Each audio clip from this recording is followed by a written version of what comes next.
কে এই শাহজাহান শেখ যাকে ধরতে গিয়ে মার খেল ইডি? তৃণমূলের দুর্দণ্ড প্রতাপ নেতা সন্দেশখালীর বেতাজ বাদশাহ তোলাবাজি থেকে নারী বিক্রির সবেতেই জড়িত, যার কথায় বাঘে গরুতে এক ঘাটে জল খায়। হিন্দুরা ভয়ে ডরে পালায়। শাহজাহান শেখের আসল পরিচয় জানলে ভিমড়ি খাবেন। সন্দেশখালীকে কেন্দ্র করে উত্তপ্ত গোটা বাংলা, কারণ এই প্রথমবার দুর্নীতিকাণ্ডের তদন্তে সন্দেশখালী গিয়ে মার খেলেন ইডি আধিকারিকরা।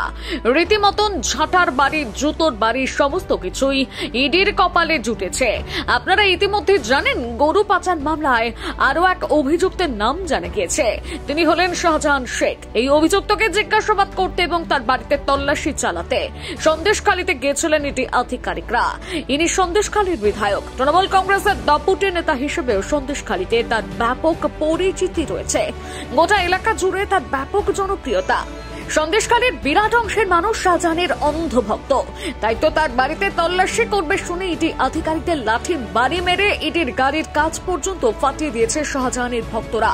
তথ্য সূত্রে জানা গিয়েছে, বীরভূমের অনুব্রত মণ্ডলের মতন সন্দেশখালীতেও শাহজাহান শেখের ভয়ে বাঘে গরুতে এক ঘাটে জল খায়।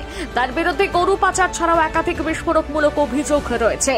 নারী বিক্রি থেকে শুরু করে হিন্দুদের জোর জবরদস্তি করে ভয় দেখানোর অভিযোগ রয়েছে তার বিরুদ্ধে।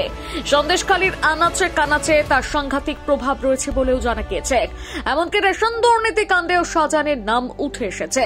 সন্দেশখালীর স্থানীয়দের মতে শাহজাহান বাংলাদেশের বাসিন্দা। তিনি চোরা পথে পশ্চিমবঙ্গে ঢোকেন, এরপর দুর্নীতির সাম্রাজ্য গড়ে তোলেন। শাহজাহান শেখ সম্পর্কে এখনো জোর তদন্ত চলছে।